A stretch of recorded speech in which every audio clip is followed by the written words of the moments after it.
It is customary at our commencement to invite a leader in the field of journalism to speak, offering our graduates sage advice.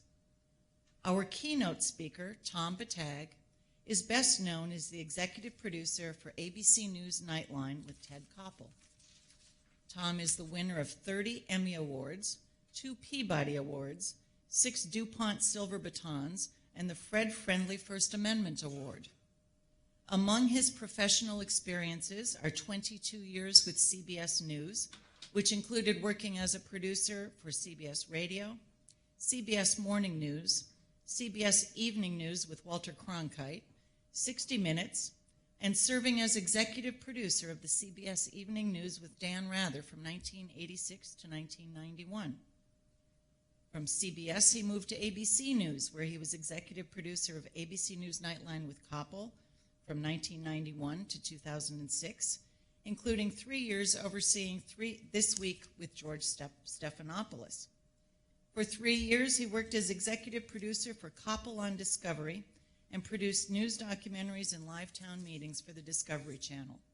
He was executive producer of CNN's Sunday morning programming from 2009 to 2011, and he moved to NBC News in 2011 to work as a producer on Rock Center with Brian Williams for 3 years. He holds an MS from the Columbia University Graduate School of Journalism, and most importantly for us, he has spent the last semester working as the Eleanor Merrill Distinguished Visiting Fellow for Merrill College, and he has spent far more time and exerted far more effort than we expected him to. He has been a delight to have at the college for the last several months. Tom?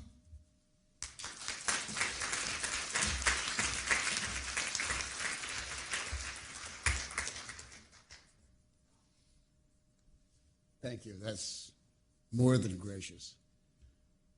To you graduates, congratulations. You know who you are, you know where you're going, you know what you want to do, and we on the faculty are proud of you, we trust you, and we applaud you.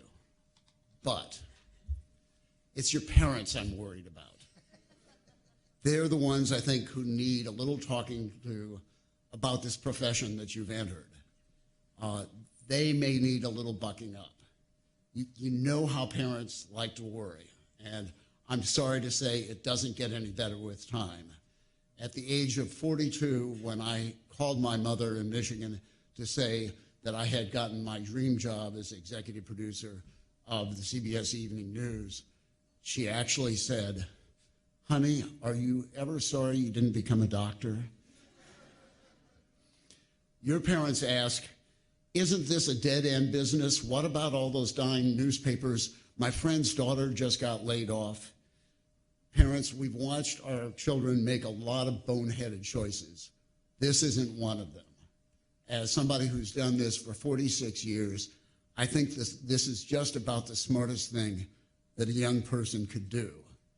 News is not a dying business. It's a business in transition.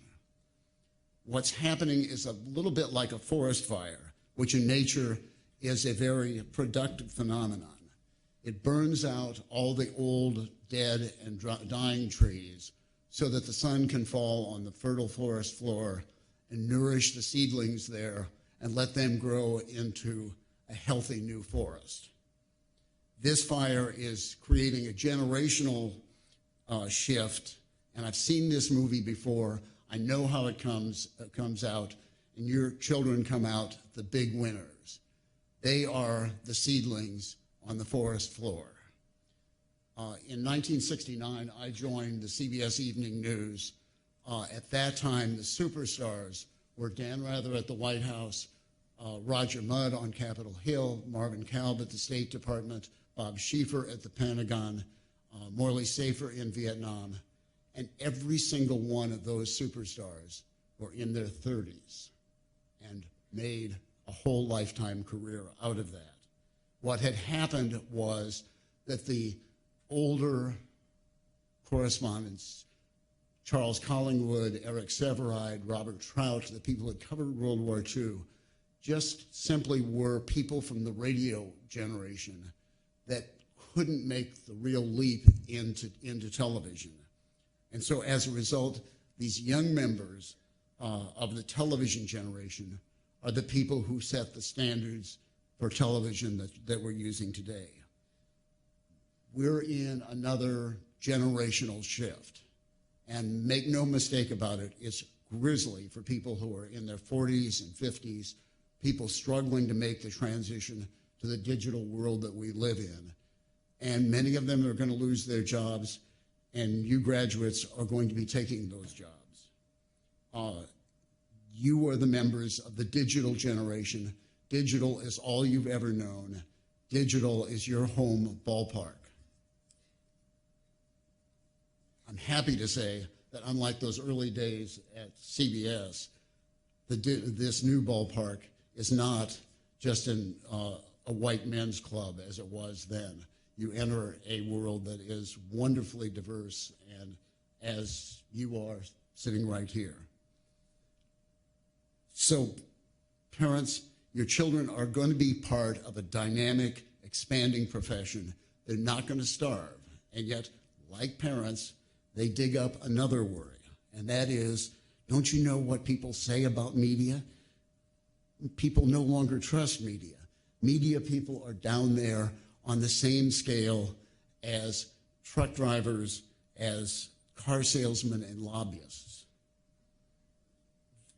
But that's exactly why you should be so proud of your children and what they're doing. You see, the problem lies in this word media. Media is this large circus, but a circus with two tents. And the larger one is noisy and jammed, and there you'll find persuasive zealots. You'll find Bill O'Reilly and Al Sharpton, Ann Coulter, Chris Matthews.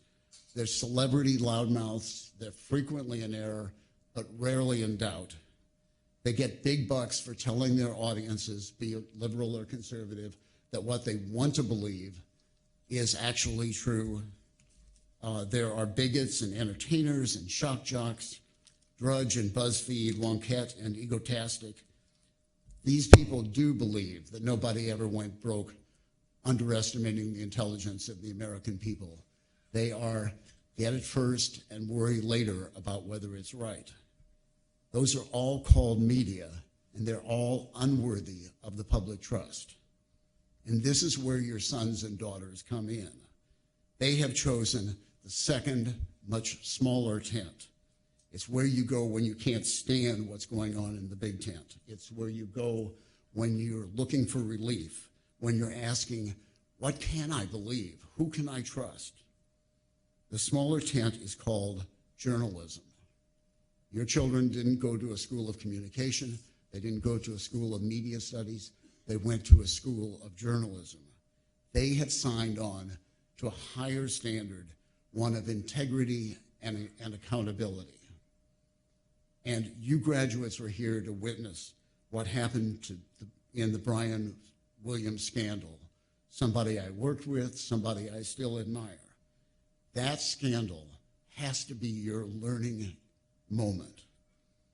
Brian's tragic blunder was that he somehow got into his head, with a lot of help from NBC News, that he could have a foot in each camp. Williams described with great flair how his helicopter was fired on, when in fact it was another helicopter that was fired on. The consequences were immediate, they were humiliating, and deserved. He's a journalist. People expected better of him. People expected the facts, the truth. That doesn't apply to other people. It is a higher standard.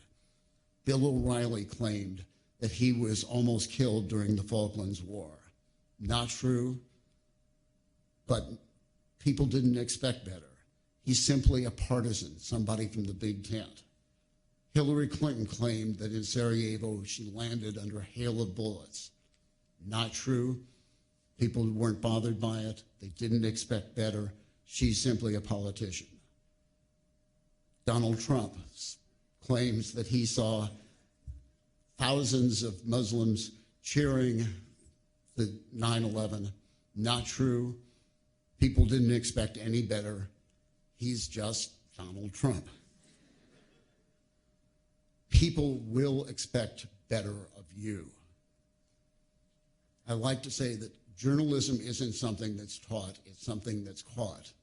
And you parents need to know that your children have been infected and there is no cure for this.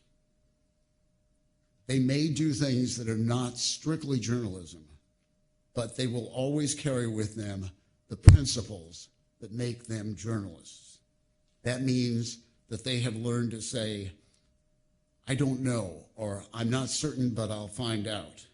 They know the difference between raw information and verified facts. That their alarms go off as soon as someone says, unquestionably true. They have learned to listen. Listeners believe that other people's ideas are interesting and important. Listeners know that they can be wrong, that there is much to learn. In the middle of the Brian Williams scandal, Peggy Noonan of the Wall Street Journal wrote words that I think are worth remembering for your lifetime.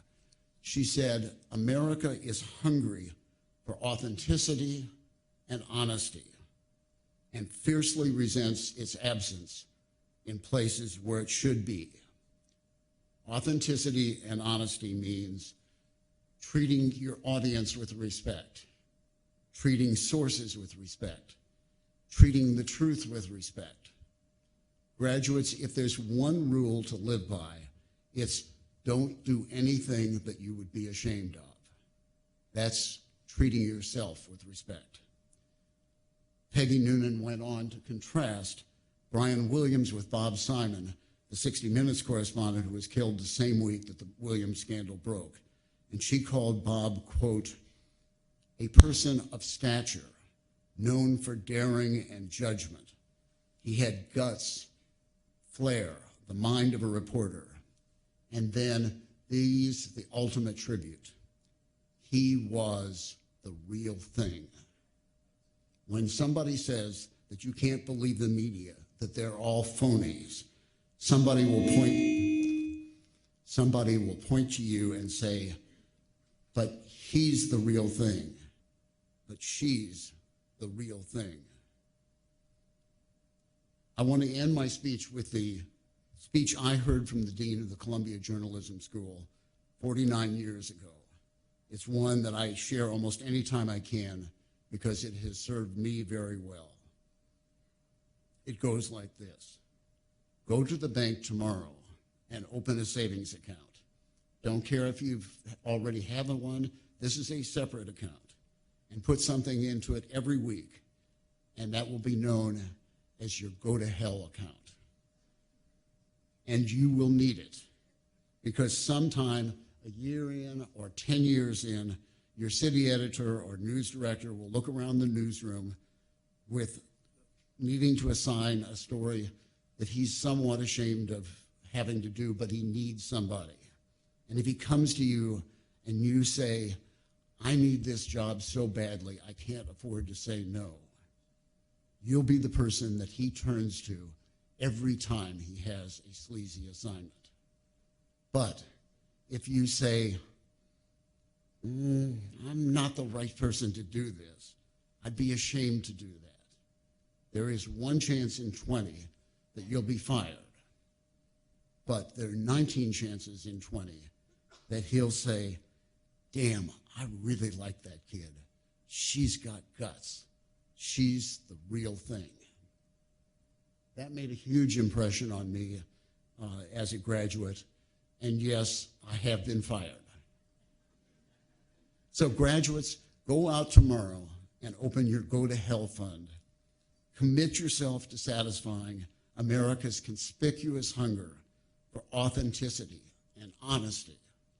Promise yourself that it won't be absent in the places where it should be. We are counting on you.